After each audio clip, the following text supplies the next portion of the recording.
کہ نہ ہی روئیں گے اور نہ ہی مسکائیں گے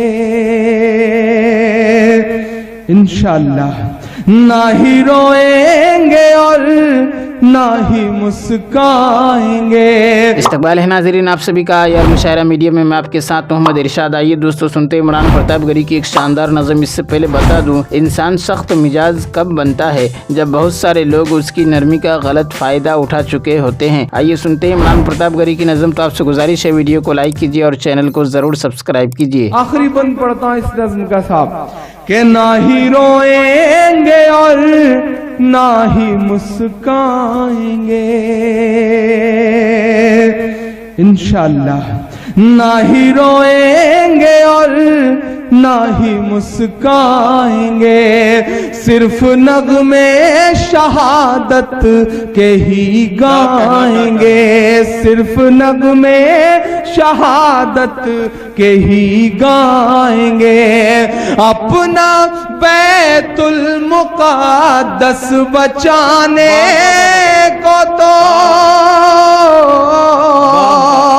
اب جنہوں نے ہاتھ نہیں کھولا انہیں بھی قسم دیتا ہوں ایمان میں ذرا سی حرارت ہو تو میرا ساتھ دیجئے گا، نہ ہی روئیں گے اور نہ ہی مسکائیں گے، صرف نغمے شہادت کے ہی گائیں گے، اپنا بیت المقدس بچانے کو تو میرے بچے ابابیل بن جائیں گے، میرے بچے ابابیل بن جائیں گے، میرے بچے ابابیل بن جائیں گے، جو ستم ڈھا رہے ابرہا کی طرح، جو ستم ڈھا رہے ابرہا کی طرح، ان کی خاطر میں سامان توہین ہوں، میں فلسطین ہوں، میں فلسطین ہوں، میں فلسطین ہوں، میں فلسطین ہوں۔ اور جاتے جاتے بس آخری 4 مصرے پڑھ کے جا رہا ہوں، اس نظم سے جڑے ہوئے بھی، اس نظم سے الگ بھی میرے وجود کے۔ کبھی کبھی میرے شاعر دوستوں نے کہا کہ عمران کیسے محسوس کر لیتے ہو درد کو، بالوں میں تیل لگاتے وقت کبھی کبھی امی نے بھی مجھ سے پوچھ لیا کہ کیسے گا لیتے ہو اس درد کو، کبھی کبھی میں خود بھی سوچتا ہوں کہ کیسے گا لیتا ہوں اس درد کو۔ میں 4 مصرے اس نظم سے جڑے ہوئے بھی اور الگ بھی کہ چاک دامن رفو کر کے لکھتا ہوں میں، چاک دامن رفو کر کے لکھتا ہوں میں، زخم سے گفتگو کر کے لکھتا ہوں میں، زخم سے گفتگو کر کے لکھتا ہوں میں، درد گانے کو بھی حوصلہ چاہیے، آج بہت خوبصورت دن ہے میرے لیے، بہت بڑا موقع ہے میرے لیے ندیم بھائی، میں یہاں یہ بات ضرور کہنا چاہ رہا ہوں۔ شاہد بھائی بیٹھے ہیں حکومت کی نمائندگی کرتے ہیں، میں نے سن رکھا تھا بچپن سے کہ ایوارڈ تو صرف یا تو درباروں کے چکر لگانے سے ملتے ہیں یا حکومت کو وہ باتیں کہنے سے ملتے ہیں جو حکومت کو پسند آئیں، اچھی لگیں، لیکن شکریہ اس حکومت کا کہ اس حکومت نے عوام کا درد گانے پر بھی ایوارڈ دیا ہے، میں شکر گزار ہوں۔ شاید میں بہت چھوٹا ہوں، میری عمر نہیں ہے کہ 28-29 سال کی عمر میں میرے دامن میں یش بھارتی جیسا پرسکار ہو، شاید شاہد بھائی جیسے، سنیل بھائی جیسے یا پھر بدلو بھائی جیسے کچھ لوگوں کی دعائیں رہیں یا ان کی محبتیں رہیں جو آج اتنا بڑا ایوارڈ ملا۔ میں یہ اپنا پورا ایوارڈ آپ سارے لوگوں کے نام سمرپت کرتا ہوں کیونکہ آپ ہی لوگوں کی دعاؤں نے دلوایا ہے۔ چاک دامن رفو کر کے لکھتا ہوں میں، زخم سے گفتگو کر کے۔ اب آئیے دوستو ندائی ممبر و محراب کتاب سے سنتے ہیں کچھ بہترین باتیں۔ اصل حقیقت، ہم نے پوری دیانتداری کے ساتھ جہاں تک غور و فکر اور مطالعہ کیا ہے، ہم اس نتیجے پر پہنچے ہیں کہ ساحہ کربلا اغیار کی سازشوں، بالخصوص یہودیوں کی مجرمانہ ذہنیت اور پروپیگنڈا کے نتیجہ میں وقوع پذیر ہوا۔ میں اس دعوے کو قدر تفصیل کے ساتھ بیان کرنا چاہتا ہوں۔ آپ جانتے ہیں کہ اسلام کے غلبہ کے نتیجے میں سب سے زیادہ نقصان یہودیوں کا ہوا تھا۔ ان سود خوروں نے عرب کی تباہ حال معیشت کو اپنے سودی پنجوں میں جکڑ رکھا تھا۔ مدینہ پر تو گویا ان کی بلا تاج و تخت حکمرانی تھی۔ مدینہ کے قریب کے محلوں میں یہودیوں کے 3 طبقے رہتے تھے جو بہت طاقتور تھے: بنو قنیقہ، بنو نذیر اور بنو قریظہ۔ ان کی گڑیاں تھیں، مضبوط قلعے تھے۔ حضور صلی اللہ علیہ وسلم نے مدینہ آتے ہی مدینہ کے یہودیوں اور مشرکوں سے ایک تحریری معاہدہ کر لیا تھا، مگر انہوں نے کبھی اس معاہدہ کی پاسداری نہ کی۔ وہ ہمیشہ خفیہ سازشیں کرتے رہے۔ جنگ احد اور احزاب میں ان کی سازشیں سب کو معلوم ہیں۔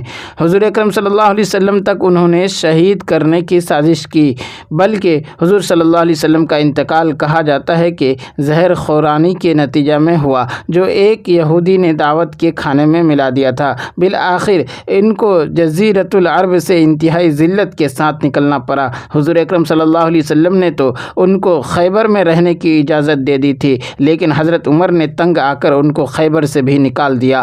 ان کے دلوں میں غیظ و غضب کی جو آگ شروع ہی سے بھڑک رہی تھی، اس میں مزید تیزی آ گئی۔ حضرت ابو بکر رضی اللہ عنہ کا دور خلافت تو یوں ہی مختصر تھا، اور حضرت عمر فاروق رضی اللہ عنہ کو اللہ تعالیٰ نے جو رعب، دبدبہ اور ہیبت عطا کی تھی، اس کی بنا پر یہودیوں کو سامنے آنے کی کبھی جرأت نہ ہوئی۔ بس وہ پس پردہ رہ کر سازشیں کرتے رہے، اور انہی سازشوں کے نتیجے میں حضرت عمر فاروق رضی اللہ عنہ شہید ہوئے۔ ابو لولو فیروز پارسی، جو ایک ایرانی غلام تھا، اس نے آپ پر کاری وار کیا۔ اس کی پشت پر ایک ایرانی جنرل ہرمزان تھا، اور یہ پوری کی پوری ایرانی سازش تھی۔ اور یہ بات نوٹ کر لیں کہ اسلام کے خلاف سازشیں کرنے میں ایران کے محبوسیوں اور یہودیوں نے ہمیشہ آپس میں تعاون کیا ہے۔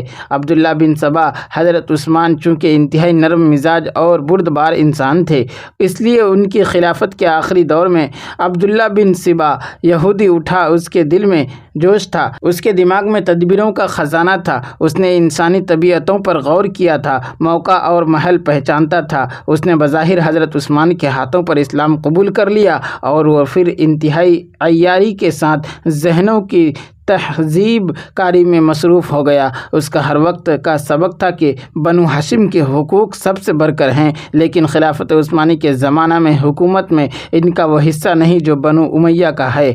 یہ بڑھتے جاتے ہیں، وہ گھٹتے جاتے ہیں، یہ قوی ہوتے جاتے ہیں، وہ کمزور ہوتے جاتے ہیں۔ اس کی باتیں رفتہ رفتہ لوگوں کے دلوں میں جگہ کرنے لگیں، خاص کر ان کے دلوں میں جن کو ابھارنے کے لیے کہی جاتی تھیں۔ پھر اس نے ایک نیا عقیدہ پیش کیا، وہ یہ تھا کہ محمد صلی اللہ علیہ وسلم دنیا میں دوبارہ تشریف لائیں گے۔ عبداللہ بن سبا کی آواز ایسی نہ تھی کہ جو کانوں تک جا کر یوں ہی چلی آتی۔ بہت سے سادہ لوگ اس عقیدہ کو ماننے لگے۔ جب اس نے دیکھا کہ مچھلیاں چارہ کھانے کے لیے دوڑتی ہیں تو وہ مسلسل کئی عقائد پیش کرنے لگا۔ اس نے کہا، حضور صلی اللہ علیہ وسلم کے بعد حضرت علی سب سے افضل ہیں۔ اس نے اپنے شاگردوں کو بتایا کہ ہر پیغمبر کا ایک وصی اور وزیر ہوتا ہے جو نبوت کا رازدار ہوتا ہے۔ حضرت موسیٰ علیہ السلام کے رازدار یوشع بن نون تھے، حضرت محمد صلی اللہ علیہ وسلم کے رازدار اور وزیر حضرت علی ہیں۔ اس نے اپنے عقیدت مندوں کے ذہنوں میں ڈالا کہ توحید اور رسالت کے ساتھ امامت کا ماننا بھی فرض ہے۔ بعض کے کان میں یہ بھی کہہ دیتا تھا کہ حضرت علی سے جو کرامات صادر ہوتی ہیں وہ انسانی قوت سے بالاتر ہیں۔ جناب امیر پیکر انسانی میں خدا ہیں، ایسے ویسے نہیں کہتا ہوں، ذاتی الہام کے بنا پر کہتا ہوں۔ یہ اس کا ٹرمپ کارڈ تھا۔ اب سبا پہلے زمین ٹٹول لیتا تھا، پھر قدم بڑھاتا تھا۔ جب ذرا زمین ہموار اور مضبوط پائی اور نئے معتقدوں کی تعداد بڑھ گئی تو اس نے کانوں میں پھونک دیا کہ حضور صلی اللہ علیہ وسلم حضرت علی کے خلیفہ ہونے کی وصیت فرما گئے ہیں، ان کو خلیفہ اول ہونا چاہیے تھا۔ ابو بکر، عمر نعوذ باللہ غاصب تھے، صحابہ لالچ میں آ کر مرتد اور کافر ہو گئے تھے، ان پر تبرہ کہنا چاہیے۔ ابن سبا تبرہ کا موجب ہے۔ کہتا تھا اب بھی کچھ گیا نہیں ہے، موجودہ خلیفہ حضرت عثمان کو قتل یا معزول کر کے حضرت علی کو خلیفہ بنا دینا چاہیے۔ اس شخص نے بصرہ، کوفہ، دمشق اور مصر جا کر اپنے ہم خیال پیدا کی اور پھر ایسے حالات پیدا ہو گئے کہ حضرت عثمان کی مظلومانہ شہادت کا سہا وقوع پذیر ہو گیا۔ دوستو ویڈیو کے آخر میں آپ سے گزارش ہے، اگر ویڈیو پسند آئی ہو تو ویڈیو کو لائک کیجیے اور چینل کو ضرور سبسکرائب کیجیے۔